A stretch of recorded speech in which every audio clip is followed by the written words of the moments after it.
Bonjour et bienvenue sur cette vidéo de présentation où nous allons parler de Bitmask. Alors qu'est-ce que Bitmask? Eh bien Bitmask est un client pour la plateforme Leap. Alors donc, avant de parler de Bitmask, nous allons commencer par parler de la plateforme Leap. Et nous allons aller sur le site leap.se.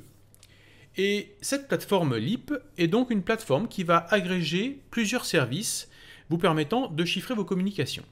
Alors pour le moment, cette plateforme propose principalement deux services qui sont un service VPN et un service de chiffrement d'email. Alors ils n'ont pas réinventé la roue puisque en fait le système de chiffrement pour le VPN c'est de l'OpenVPN et pour les emails c'est de l'OpenPGP. Donc ici l'objectif n'est donc pas de créer quelque chose de nouveau mais au contraire d'agréger ce qui existe déjà dans une seule et même plateforme, et que cela soit simple au niveau de l'installation de la plateforme, comme au niveau de l'installation du client qui va utiliser la plateforme. Alors aujourd'hui, nous n'allons pas voir comment installer cette plateforme, mais sachez simplement que si vous voulez vous lancer dans cette aventure, eh bien il vous faut une machine qui est donc sous Debian, obligatoirement, et qui sera donc dédiée à cette plateforme. Et il vous faudra également un nom de domaine vous permettant donc de rediriger vos requêtes sur ce nom de domaine au niveau du réseau. Alors vous voyez qu'ici, si on clique sur Download, eh bien vous avez le client Bitmask et vous avez ici la plateforme Leap. On va aller y faire un petit tour, car il est intéressant de voir quels sont les services en fait qui sont prévus sur cette plateforme. On va cliquer sur Services. Et nous avons ici un petit tableau qui nous donne en fait une liste des différents services qui sont déjà implémentés ou qui vont être implémentés dans le futur. Vous voyez donc ici c'est de l'OpenVPN qui offre donc le service VPN. Et regardez ici, il y a également autre chose de très intéressant, il y a également un service Tor qui a été implémenté et qui est optionnel et qui permet en fait de faire un relais de sortie Tor. Alors attention, c'est un relais de sortie. Ne vous amusez pas à faire cela chez vous. Hein, c'est un relais de sortie, donc un relais de sortie, ne le faites pas chez vous parce que vous pourriez avoir de gros problèmes, même pour le tester. Hein, ne le testez même pas. Voilà, mais de toute façon, nous reviendrons sur la plateforme Leap certainement dans une prochaine vidéo, où l'on verra donc comment installer chez soi sa propre plateforme de chiffrement de mail et de VPN. Et maintenant, revenons à Bitmask. Alors Bitmask est donc le client qui va vous permettre de très simplement vous connecter à la plateforme Leap. Alors pour ce qui est du chiffrement, c'est donc de l'OpenVPN et c'est chiffré avec de l'AES 128. Quant aux emails, eh bien, ils sont chiffrés avec des clés RSA de 4096 bits. Donc vous voyez que là, on reste toujours dans les grands classiques. Alors, le système de VPN fonctionne déjà depuis un bon moment. Par contre, les emails chiffrés, c'est assez récent. Donc ça reste encore assez capricieux et parfois ça ne fonctionne pas vraiment très bien. Donc c'est assez récent. N'oublions pas que tout ceci est expérimental. Donc attendez-vous à ce que ça coince un petit peu de temps en temps. Donc avec Bitmask, vous avez donc deux choix. Soit vous vous connectez à une plateforme existante qui est hébergée par des organisations, soit vous vous connectez à une plateforme que vous avez installée chez vous, sur une machine dédiée avec Debian installé dessus.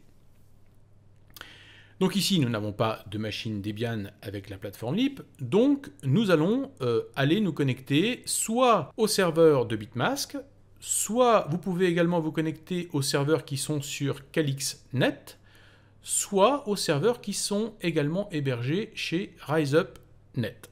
Au passage, quelques mots concernant RiseUp, c'est une organisation donc qui défend la liberté d'expression et le chiffrement donc sur Internet et qui vous offre donc différents services qui sont basés, comme par exemple RiseUp Black, qui est basé sur la plateforme Leap et qui donc propose donc ce genre de service gratuitement. Donc, quand je dis gratuitement, sachez qu'il y a du monde derrière tout ça qui travaille pour vous apporter tous ces services. Et donc, si vous avez l'intention d'utiliser ces serveurs, les serveurs de RiseUp, pour donc utiliser Bitmask, eh bien, pensez à leur faire un petit don. Ici, vous avez un bouton « Supporter RiseUp ». Pensez à leur faire un petit don si vous utilisez leurs services sur du long terme pour les aider à développer donc toutes ces plateformes de chiffrement qui vont vous permettre de protéger votre vie privée. Ça serait une bonne idée, car en fait, même si le service est gratuit pour vous, sachez que derrière, tout n'est pas gratuit. Les serveurs, la bande passante, tout ça, eh bien, ça se paye, ça consomme de l'électricité, et ils ont besoin de votre soutien pour que cela fonctionne de mieux en mieux. Donc n'hésitez pas à aller faire un petit tour sur le site de RiseUp pour découvrir tout ce qu'il vous offre. Vous allez voir, c'est très bien fait et il y a plein de petits services qui vont certainement vous intéresser en matière de chiffrement et de protection de la vie privée. Alors, revenons à Bitmask, et donc comme vous le voyez ici sur la page d'accueil, nous avons un bouton Download Bitmask. Alors ici, eh bien, je vais m'adresser particulièrement aux utilisateurs de Linux, car comme vous le voyez, il n'y a rien encore de disponible pour Windows, et rien non plus pour macOS. Il y a malgré tout quelque chose pour Android, et bien sûr, ici, nous allons nous intéresser à Linux, puisqu'ici je suis sous Debian Jessie, et nous allons voir comment faire fonctionner Bitmask sous Debian. Donc je clique ici. Vous voyez qu'on a également ici des procédures d'installation pour Ubuntu. Donc en fonction de la version de Ubuntu que vous avez, eh bien, vous avez différentes lignes que vous devrez taper dans votre terminal pour pouvoir installer Bitmask sous Ubuntu. Et si on va un petit peu plus bas, eh bien, nous avons les packages qui sont pour Debian. Donc ici, je suis sur Debian 8 Jessie. Et c'est donc ces lignes ici que je vais devoir taper dans mon terminal pour pouvoir installer Bitmask. Alors, ce que je vous conseille de faire, moi, c'est simplement d'ouvrir votre terminal, de taper SU et votre mot de passe administrateur. Et puis ensuite, eh bien, faites simplement un copier-coller de chaque ligne en commençant par celle-ci. Vous n'avez pas besoin finalement d'utiliser sudo-s, vous pouvez directement commencer par cette ligne-là, copier-coller dans votre terminal, et ainsi de suite, vous faites ça pour chaque ligne. Et la première ligne, eh bien, qu'est-ce qu'elle fait? Eh bien, elle ajoute donc un dépôt à votre liste de dépôts, qui fait donc un fichier spécial qui s'appelle bitmask list. Puis ensuite, on récupère les clés qui permettent de chiffrer et d'identifier en fait les signatures des packages. Et puis ensuite, eh bien, on fait un petit update, l'apt-get update habituel. Et enfin, eh bien, la dernière ligne, installe Bitmask, ainsi que le lib archive keyring. Voilà, donc vraiment rien d'extraordinaire, hein, je ne vais pas faire ça, je l'ai déjà fait sur cette machine, et puis ce serait certainement une insulte à votre intelligence que de vous montrer comment faire des copier-coller de lignes. Bien, donc maintenant, nous allons voir donc comment fonctionne Bitmask, que j'ai mis ici dans les favoris, je vais cliquer dessus. Et donc ici, Bitmask vous propose deux possibilités, soit créer un nouveau compte qui est coché par défaut, soit vous identifier avec un compte existant. Alors ici, on va dire que l'on veut un nouveau compte. Je fais Next. Et vous voyez que, comme je vous l'ai dit tout à l'heure, nous avons deux possibilités. Soit utiliser un serveur qui est déjà existant, soit utiliser en fait le vôtre ou un autre qui n'est pas listé dans Bitmask, mais que vous connaissez. Donc si vous avez une adresse ici qui est la vôtre, votre propre nom de domaine que vous avez acheté pour votre plateforme, eh bien c'est ici qu'il faut le taper. Donc nous n'avons pas de plateforme personnelle, donc ici nous allons voir quelles sont les plateformes qui nous sont proposées. Donc vous voyez qu'on a assez peu de choses, hein. On a demobitmask.net, mailbitmask.net, et enfin on a riseup.net et calix.net. Alors, concernant donc le VPN chiffré, l'OpenVPN, eh bien, c'est DeboBitmask, RiseUp et Calix qui nous proposent ça. Seul mailbitmask.net permet d'avoir le service d'email chiffré puisqu'il est encore en test, c'est même de l'alpha test on pourrait dire, parce que ça fonctionne un petit peu quand ça veut. Donc ici, nous n'avons que mailbitmask.net. Donc on ne va pas voir ça tout de suite, on va voir maintenant donc le VPN gratuit, et on va passer bien tout simplement par demobitmask.net. Et ce qu'il faut faire en premier, eh bien, c'est faire un check pour s'assurer que tout est bon et qu'on a bien une connexion à cette plateforme. Donc vous voyez qu'ici tout est ouvert, tout a été coché, on est bon, on peut passer à la suite, et le bouton Next qui était tout à l'heure grisé, eh bien c'est activé. Donc on va cliquer sur Next. Et maintenant, nous allons pouvoir créer notre compte. Donc on va imaginer qu'on a Jacques. Et on va donc taper un mot de passe pour ce compte. Et cliquer sur Register. Voilà, vous voyez qu'en 3 secondes, même pas, hop, le compte est créé et on est prêt à l'utiliser. Alors on peut même également demander à ce que notre mot de passe et identifiant soient mémorisés pour qu'on n'ait pas à le retaper plus tard. On clique sur Next. Ici, on nous dit donc que les services qui sont disponibles sur ce serveur demobitmask.net, c'est uniquement l'Internet chiffré, donc du VPN. et on va cliquer sur Connect. Alors ici, on nous demande le mot de passe du trousseau de clés de Debian. Alors ça, ce n'est pas évident que vous ayez ça sur toutes les machines. Vous voyez qu'il se log. Et vous voyez que en quelques secondes, me voilà connecté à un VPN parfaitement gratuit. Alors nous n'allons pas croire Bitmask sur parole, bien sûr. Hein, nous allons aller sur un site internet qui a un nom fort poétique, qui est What the fuck is my IP.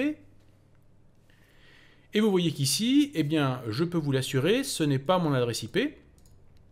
Et vous voyez que l'hôte ici s'appelle torbitmask.net, qu'il est en Allemagne, et qu'il est hébergé sur le serveur de LeaseWeb Deutschland. Voilà. Alors vous remarquerez d'ailleurs que moi, enfin, je n'ai pas vu d'autres serveurs que ceux de LeaseWeb. Généralement, on est toujours connecté à des serveurs qui sont apparemment hébergés sur le serveur de LeaseWeb. Voilà, donc vous voyez que c'est très très simple et c'est le but en fait de tout ce système-là, c'est de faire en sorte que tout ça soit hyper simple. Alors ce que l'on peut reprocher ici à ce système, c'est que déjà on ne peut pas choisir dans quel pays on veut se connecter. Ce n'est pas comme un service VPN qu'on a habituellement sur Internet, où généralement on peut choisir par exemple de se connecter sur un serveur au Japon ou en Espagne ou n'importe où ailleurs dans le monde.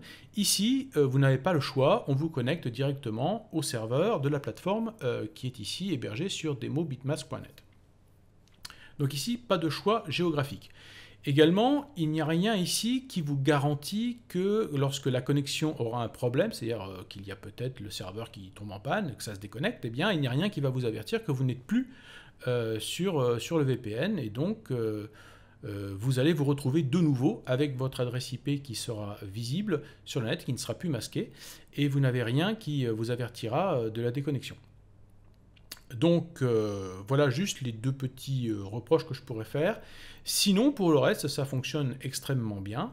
Vous pourrez tester par vous-même et donc extrêmement simple à mettre en œuvre. Bien, ce que nous allons faire maintenant, c'est aller voir du côté des emails. Alors, on va passer sur mailbitmask.net. Et vous voyez qu'à partir du moment où on dit qu'on veut passer sur mailbitmask.net, il nous dit « Ah bah, je vais être obligé de couper alors le service de VPN ». Effectivement, apparemment, on ne peut pas être simultanément à la fois sur le service VPN et sur le service de chiffrement d'email. Donc je dis « Yes ».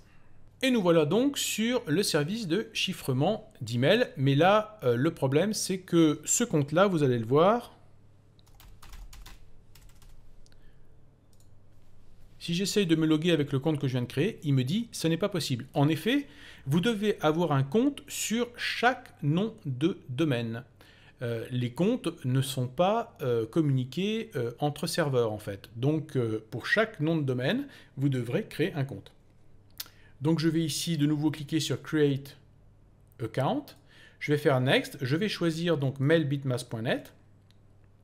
Je vais faire Check comme tout à l'heure. Il me dit que tout est bon. Et puis, je vais recréer un compte, Jacques, un mot de passe, et Register.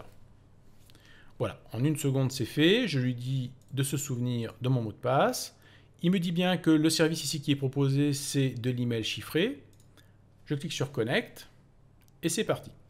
Et vous voyez que la première fois qu'il se connecte, eh bien en fait, il va générer la paire de clés RSA de 4096 bits qui va permettre en fait cette paire de clés de chiffrer vos emails et de vous identifier sur le serveur.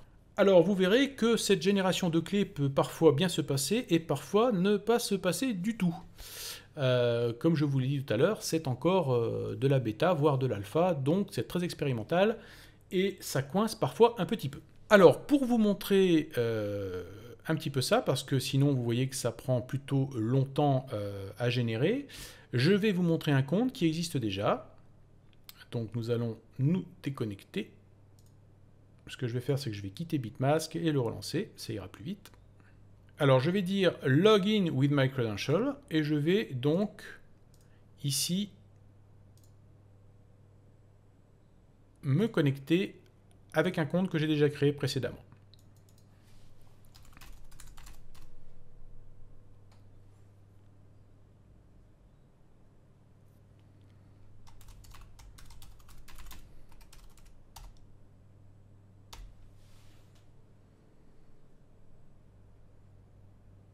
Voilà, vous voyez que dès que je me suis connecté, j'ai une petite coche verte qui me dit c'est bon, et je peux avoir également un bouton ici qui s'appelle Configure client, que je peux cliquer, et dans lequel je vais avoir différentes options.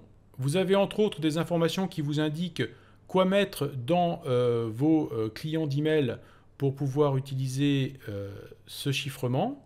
Donc ici, des données pour l'IMAP et ici des données pour le SMTP. Et vous pouvez soit utiliser le logiciel Bitmask Mail, qui est donc un logiciel qui est spécifiquement fait pour Bitmask, soit utiliser par exemple Thunderbird. Donc nous allons voir que dans Thunderbird, eh bien, il y a un add-on Bitmask, une extension qui peut être installée et qui va vous permettre donc d'utiliser à l'intérieur de Thunderbird eh bien, le système Bitmask.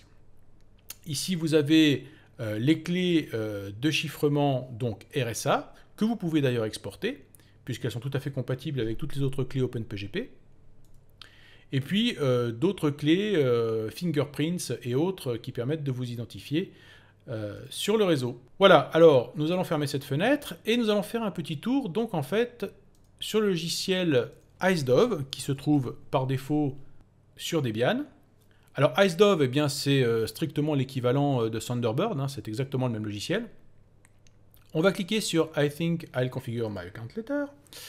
Donc, je ne veux pas créer mon compte tout de suite. Et vous voyez que si on va dans les add-ons, eh bien, nous allons trouver effectivement ici l'extension Bitmask. Alors, si vous ne l'avez pas déjà installé dans votre Thunderbird, eh bien, tout simplement, cherchez dans les extensions Bitmask, vous allez trouver cette extension et l'installer sans aucun problème, là aussi, aucune difficulté. Ensuite, eh bien, c'est simple, il vous suffit d'aller dans le menu File. Alors, si cette barre de menu ici n'apparaît pas, vous pouvez aller ici dans le menu, aller dans Préférences, et puis ensuite mettre simplement Menu Bar pour avoir cette barre de menu ici, qui est bien pratique. Et ici, vous pouvez faire File, New, et vous allez voir ici dans le menu Bitmask Account, qui va vous permettre donc de créer un compte Bitmask directement en passant par Thunderbird. Voilà, vraiment extrêmement simple, rien de compliqué. Alors je ne vous garantis pas que ça marchera à tous les coups, hein, parfois ça passe bien, parfois pas trop bien. N'oubliez pas que tout ceci est expérimental, donc si vous voulez tester, allez-y, mais faites attention quand même de ne pas utiliser ça pour vos projets de tous les jours, parce que ce n'est pas encore tout à fait au point. Voilà donc un premier aperçu de Bitmask et de la plateforme Leap. Donc, en conclusion, bien, je vous le rappelle, c'est de l'expérimental. Donc, n'hésitez pas à utiliser le VPN. Par contre, pour l'email, ça sera plus difficile. N'oubliez pas également de soutenir un petit peu financièrement ceux qui vous procurent ces serveurs gratuitement. Et puis donc, j'aurai l'occasion de revenir sur la plateforme Leap, vous montrer comment installer cette plateforme sur une machine dédiée et comment donc distribuer ces services sur votre réseau. Voilà, j'espère que vous avez aimé cette vidéo et je vous dis à très bientôt pour d'autres vidéos.